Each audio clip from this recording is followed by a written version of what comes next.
আবার পৃথিবীর বড় বড় টাওয়ার, বুর্জ আল খলিফা, বিশাল লম্বা tower, kingdom tower, Shanghai tower, Petronas twin tower, Taipei 101, এই যে বিল্ডিং গুলা টিকবে? কথা বলেন। এজন্য আল্লাহ বললেন আল কারিআতু মাল কারিআতু ওয়া মা আদরাকা মাল কারিআ ইয়াউমা ইয়াকুনুন নাসু কাল ফারাশিল মাবথুস ওয়া তাকুনুল জিবালু কাল ইহনিল মানফুশ। আল্লাহু আকবার। আবার আল্লাহ বললেন ইযা রুজ্জাতিল আরদু রাজ্জান ওয়া বুসাতিল জিবালু বাসসা। কিয়ামতের এই বিকট শব্দটা যখন ইসরাফিল ফেরেশতা দিয়ে ফেলবে, তারাগুলো ছিন্ন বিচ্ছিন্ন হয়ে যাবে, ছিটকে পড়বে, আকাশ সংকুচিত হয়ে যাবে। কাগজের টুকরা আমরা হাতের মধ্যে নিয়ে কাগজটারে যেমনি ভাঁজ করি, কিয়ামতের এই প্রথম ধাক্কায় আকাশটারে ভাঁজ করে ফেলবে কে? কথা বলেন। ইয়াউমা নাতবিস সামাআ কাতাইয়িস সিজিল্লি লিল কুতুব। কাগজ যেমনি তোমরা ভাঁজ করো, কাগজ যেমনি সহজে তোমরা হাতের মধ্যে গুটিয়ে নাও, আকাশটারে সেদিন গুটিয়ে নিবে কে? ফাইযা বারিকাল বাসারু ওয়া খাসাফাল কামারু ওয়া জুমিআশ শামসু ওয়াল কামারু ইয়াকুলুল ইনসানু আইনাল মাফার। সেদিন মানুষের চোখ হবে ছানা বড়া, চন্দ্র সূর্যে কোনো আলো নাই, দিক বিদিক পেরেশানের মতো মানুষ দৌড় দিবে, আর সবার মুখে একটাই চিৎকার, আইনাল মাফার, ওয়্যার দ্য ওয়ে আউট, জামু কই? সব জায়গায় একই অবস্থা। কথা কন।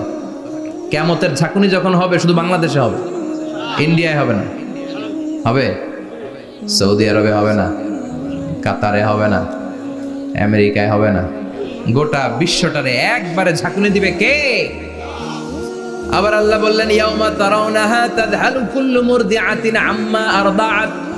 কিয়ামতের বিভীষিকাময় পরিস্থিতি দেখে দুধের বাচ্চাকে রেখে বাচ্চার মা দিবে একটা দৌড়। দুধের বাচ্চারে রেখে মা কোনোদিন দৌড় দেয় নাকি? দুগ্ধপোষ্য বাচ্চা, দুধ খাওয়ায়, এই দুধের বাচ্চাটারে মা খুব যত্ন করে রাখে না? কথা বলেন। কিয়ামতের এই বিভীষিকাময় পরিস্থিতি দেখে মা দুধের বাচ্চাকে রেখে দিয়ে দিবে দৌড়। গর্ভবতী মা মুহূর্তের মধ্যে ডেলিভারি হয়ে যাবে। বিকট আল কারিয়া মাল কারিয়া যখন শুরু হয়ে যাবে, 3 মাসের 4 মাসের অপরিণত অপরিপক্ক বাচ্চা মুহূর্তের মধ্যে ডেলিভারি হয়ে যাবে। এই এলাকায় বাচ্চা ডেলিভারি হয় কয় মাসে? 8 মাস, 9 মাস কিংবা 10 মাস। কিন্তু কিয়ামতের এই বিভীষিকাময় পরিস্থিতি আর আওয়াজটা এত ভয়ঙ্কর হবে, 3 মাসের ছোট্ট ভ্রূণ, গোশতের টুকরা, আলাক, রক্তপিণ্ড আর গোশত মিশ্রিত হয়ে ছোট্ট একটা টুকরা, অপরিণত বাচ্চা, অপরিপক্ক বাচ্চা মুহূর্তের মধ্যে খালাস হয়ে যাবে। মানুষগুলো পাগলের মতো এমন ভাবে একটা দৌড় দিবে, কেউ কাউরে চিনবে না। ওই দিনটার নাম হলো আল কারিয়া। সবাই পড়েন আল মাল ওয়া মা আদরাকা মাল কারিয়া। ভয়ঙ্কর সেদিন, ভয়ঙ্কর সেই বজ্রনিনাদ, ভয়ঙ্কর সেই আওয়াজ। মানুষগুলো পাগল হয়ে যাবে, দিক বিদিক ছুটতে শুরু করবে, পৃথিবীর সব সিস্টেম ওলট পালট হয়ে যাবে। স্যাটেলাইট চ্যানেল আর চলবে না। চলবে? টেলিফোন করলে কল যাবে?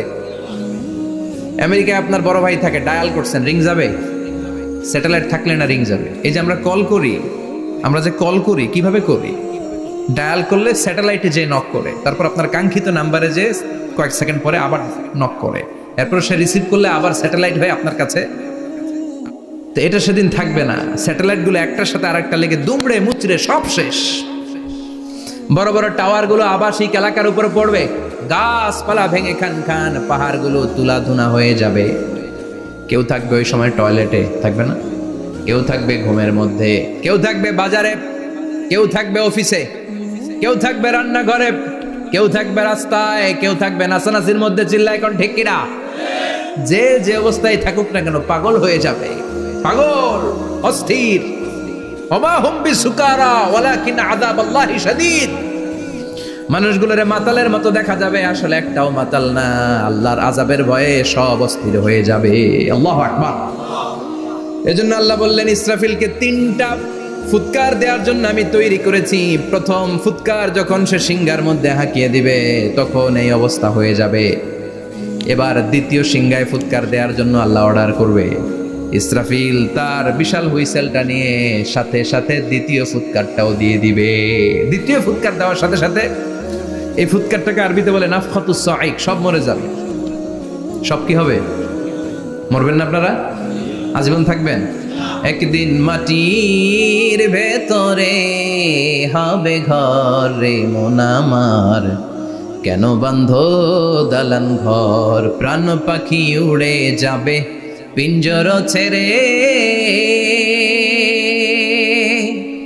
ধরা ধামে সবই রবে তুমি যাবে চলে, বন্ধু বান্ধব যত মাতা পিতা দ্বারা সুত সবই হবে তোমার পরে মন আমার, কেন বান্ধ দালান ঘর, একদিন মাটির ভেতরে হবে ঘর রে মন আমার, কেন বান্ধ দালান ঘর রে মন আমার, কেন বান্ধ দালান ঘর। ঠিক কিনা? থাকা যাবে? কবরে যাওয়া লাগবে না? This is the circle of life. এসেছি, থাকছি কিছুদিন একটা স্টেশনে, ট্রানজিট পিরিয়ড, আবার চলে যাব। জন্মিলেই মরিতে হবে। চিল্লা এখন ঠিক কিনা? আল্লাহ বলবেন ইসরাফিল তোরে 3টা ফুৎকার দেওয়ার জন্য তৈরি করেছি। চিৎকার করে বলেন কয়টা? একটা ফুৎকার দিয়ে দুনিয়াটারে তুই লন্ডভন্ড করে দিলে রে ইসরাফিল। এবার 2য় ফুৎকার দিয়ে পৃথিবীর সব মানুষগুলোর আত্মা নিয়ে নেয়ার ব্যবস্থা করে দে। মুহূর্তের মধ্যে ইসরাফিল সিংগার মাঝখানে ঠোঁট লাগিয়ে 2য় ফুৎকারটা দিবে। 2য় ফুৎকার দেওয়ার সাথে সাথে সব শেষ। মালাকুল মাউত পৃথিবীর সব মানুষের আত্মা সংবরণ করে নিবে। সব শেষ। মানুষ নাই, জিন নাই, দানব নাই, কেউ থাকবে না। যে ইসরাফিল ফুৎকার দিয়ে সব লন্ডভন্ড করছে ওইটাও নাই। ইসরাফিলও চলে যাবে নাকি ইসরাফিল থাকবে? কথা কন। কেউ থাকবে না? থাকবে একজন। তিনি কে? কুল্লু মান আলাইহা ফানি ওয়া ইয়াবকা ওয়াজহু রাব্বিকা যুল জালালি ওয়াল ইকরাম ফাবিআইয়ি আলাই রাব্বিকুমা তুকাযযিবান। এই বিশ্বে যা দেখা যায় সব হয়ে যাবে ফান, নিঃশেষ, কিছু থাকবে না, সব মরে যাবে। থাকবে শুধু একজন সত্তা। চিৎকার করে বলেন তিনি কে? 2য় ফুৎকারের পরে সব মানুষ শেষ, প্রাণী শেষ, কোনো প্রাণের অস্তিত্ব আর নাই। আল্লাহ বলবেন জিন জাতীয় মেরে ফেল। মালাকুল মাউত জিন জাতির আত্মা নিয়ে যাবে। আমাদের যেমনি আল্লাহ রুহু কবজ করে, জিনদেরও কিন্তু মালাকুল মাউতের মাধ্যমে রুহু কবজ করা হয়, জানেন? ওমা খলাকতুল জিন্না ওয়াল ইনসা ইল্লা লিয়াবুদুন। এই 2টা জাতিকে আল্লাহ তাআলা ইবাদতের জন্য তৈরি করেছে। কবরে যে আযাব হয় এই 2টা জাতি শুধু দেখে না, বাকি সব প্রাণী দেখে। কবরে যে পাখিগুলো বসে, পাখি কিন্তু দেখে নিচে কি হয়, হোয়াটস হ্যাপেনিং ইনসাইড, সব সে দেখে। গরু ছাগল আমরা কবরস্থানের পাশে বেঁধে রাখি, সব দেখে। গায়রাস সাকালাইন, শুধু মানুষ আর জিন ছাড়া। ঠিক কি না? এজন্য মাঝে মাঝে দেখবেন কবরস্থান থেকে গরুর রশি ছিঁড়ে গরু দেয় দৌড়, ছাগল দেয় দৌড়, তাই না? কারণ সে সব দেখে। জিনদেরও রুহু কবজ করা হবে, তাদের জন্য এই শরিয়ত আছে। জিনদেরও কোরআন তেলাওয়াত করতে হয়, ওদেরও সালাত পড়তে হয়, ওরাও সিয়াম করে, ওরাও হজের সময় হজ করে, কিন্তু আমরা দেখি না। দেখি? এটা একটা অদৃশ্য জাতি, এটা দেখা যায়। জিসমুন নারিয়ুন ইয়াতাশাক্কালু বিআশকালিন মুখতালিফা। এটা আগুনের তৈরি একটা সৃষ্টি, যেটা যখন যে রূপ ধরতে চায় ওই রূপ ধরতে পারে। জিনের কথা শুনছেন কেউ? শুনছেন আপনি? কোথায়? কোরআনে শুনছেন না? জিন আমাদের সাথে কথা কইছে, ওটা শুনছেন নি কান দিয়ে? এটা শুনেন, শোনা যায়, শোনা যায়। অনেকে শুনে, অনেকে শুনে। জিসমুন নারিয়ুন ইয়াতাশাক্কালু বিআশকালিন মুখতালিফা। আগুনের তৈরি একটা সৃষ্টি, চাইলে যেমন মনে চায় তেমন আকৃতি ধরতে পারে। কখনো ছাগল হতে পারে, কখনো বিড়াল হতে পারে, কখনো সাপ হতে পারে, আবার মানুষের মতো আকৃতি নিতে পারে। আল্লাহু আকবার। আল্লাহ বলবেন মানুষ শেষ, এবার জিনদের রুহু কবজ করো। সব জিনদের রুহু কবজ হবে। আল্লাহ একবার মালাকুল মাউতকে জিজ্ঞেস করবেন আখবিরনি মাইয়া বাকা, ও মালাকুল মাউত আর কে কে বেঁচে আছে বলো। মালাকুল মাউত বলবে আল্লাহ মানুষ নাই, জিন নাই, প্রাণী নাই, শুধু ফেরেশতারা আছে। আল্লাহ বলবেন সব ফেরেশতাদের রুহু কবজ করো। সব ফেরেশতাদের রুহু কবজ হয়ে যাবে। যেই ফেরেশতার হুইসেল দেওয়ার কারণে, হর্ন বাজানোর কারণে কিয়ামত, ওই ফেরেশতার রুহু কবজ হয়ে যাবে। আল্লাহ। আর কে কে বেঁচে আছে? আমার ভাই জিব্রাইল বেঁচে আছে, জিব্রাইল রেও নাও। মালাকুল ওয়াহি, ওহির ফেরেশতা, যিনি আল্লাহর কাছ থেকে ওহী নিয়ে দুনিয়ায় আসতো, তারও রূহ কবজ হয়ে যাবে। এবার আল্লাহ বলবেন আখবিরনি ইয়া মালাকাল মাউত মান ইয়াবকা, ও মালাকুল মাউত, আর কে বেঁচে আছে এই মহাবিশ্বে বল, কেউ আছে নাকি? মালাকুল মাউত বলবে আল্লাহ কেউ নাই, আপনার কথা মতো মানুষ মারলাম, জিনদের মারলাম, ফেরেশতাদেরও মারলাম, কেউ নাই, একমাত্র শুধুমাত্র আপনি আছেন, আর আপনার হুকুমের গোলাম আমি আজরাইল আছি। সুবহানাল্লাহ পড়েন। কি একটা সময় কাটবে, আল্লাহ আর মালাকুল মাউত ছাড়া কেউ থাকবে না।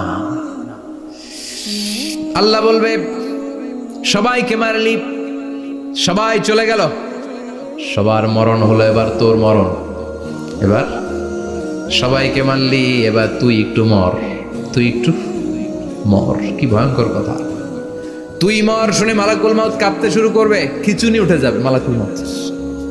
সে বলবে আল্লাহ সবাই রে মারলাম, আমি মরবো কেন? আমি না মারছি, আমি মরবো কেন? আল্লাহ বলবেন কুল্লু নাফসিন যায়িকাতুল মাউত, ওরে ভবের রঙ্গ হবে যে ভঙ্গ, সবই সাধেরই অঙ্গ, তোমার মাটিতে মিলাবে, জন্মিলে মরিতে হবে, ঠিক কি না? কুল্লু নাফসিন যায়িকাতুল মাউত, প্রতিটি আত্মার মৃত্যুর স্বাদ নিতে হবে। Every one has to take the taste of death, মৃত্যুর স্বাদ প্রত্যেককে আস্বাদন করতে হবে। এটাকে ও মালাকুল মাউত, তুমি মেরেছো তো কি হয়েছে, এবার তোমার মরণের পালা, এবার তুমি মরো। এবার মালাকুল মাউত কাঁপতে থাকবে, কাঁপতে থাকবে। আল্লাহ বলবেন কেঁপে আর কেঁদে লাভ নাই, জান্নাত জাহান্নামের মাঝ বরাবর একটা জায়গা আছে আরাফ, ওখানে দাঁড়া। মালাকুল মাউত দাঁড়াবে, আল্লাহ বলবেন মর, মরে যা, মুত ইয়া মালাকুল মাউত, মর, মরে যা। আল্লাহর হুঙ্কার শুনে মালাকুল মাউত জান্নাত জাহান্নামের মাঝ বরাবর দাঁড়িয়ে বিকট একটা চিৎকার দিবে, বিকট একটা চিৎকার দিয়ে মালাকুল মাউত ওই জায়গায় শেষ। মালাকুল মাউত নাই। বিশ্বনবী বলেন মালাকুল মাউতের ওই দিনের চিৎকারটা এত ভয়ঙ্কর হবে, ডেঞ্জারাস হবে, ওই চিৎকারের আওয়াজ যদি দুনিয়ার মানুষেরা কান দিয়ে শুনতে পেত, আলাদা করে ইসরাফিলের সিংহায় ফুৎকার দেওয়ার কোনো দরকার লাগতো না। ওই আওয়াজটা শুনে দুনিয়ার মানুষেরা সব কানের পর্দা ফেটে লাশ হয়ে পড়ে যেত। এবার ডানে বায়ে সামনে পেছনে কেউ না, একজন ছাড়া, তিনি কে? সবাই বলেন তিনি কে? আল্লাহ দুনিয়ার ডেকে বলবেন ও পৃথিবী, ইয়া আরদু আইনা আশজারুকে, তোর বড় বড় গাছ কই? ইয়া আরদু আইনান হারুকে, ও পৃথিবী তোর বড় বড় নদীগুলা কই? ইয়া আরদু আইনাল কুসুর, বড় বড় প্রাসাদগুলো কই? হ্যাঁ, বড় বড় প্রাসাদগুলো কোথায়? বড় বড় টাওয়ারগুলো কোথায়? আইনাল মুলুক ওয়াল জাবাবেরা, অত্যাচারী রাজাগুলো কোথায়? ক্ষমতার লোভে যারা গদি নিয়ে টানাটানি করতো আর বলতো ক্ষমতার মালিক আমি, সব ক্ষমতা আমার, আমার রাজত্ব, আমার দাপট, ওই গাদ্দারগুলো কোথায়? আল্লাহ চিৎকার দিয়ে বলবেন লিমানিল মুলকুল ইয়াউমা লিল্লাহিল ওয়াহিদিল কাহ্হার, আজকে ক্ষমতা কার? সবাই বলেন চিৎকার দিয়ে, ক্ষমতা কার? Who belong the power today, who belong the kingdom today, আজকে ক্ষমতা কার? আল্লাহ বলবেন ক্ষমতা কারো না, আসল ক্ষমতার মালিকানা আমি কারো হাতে দেই নাই, আসল ক্ষমতার মালিকানা কার হাতে?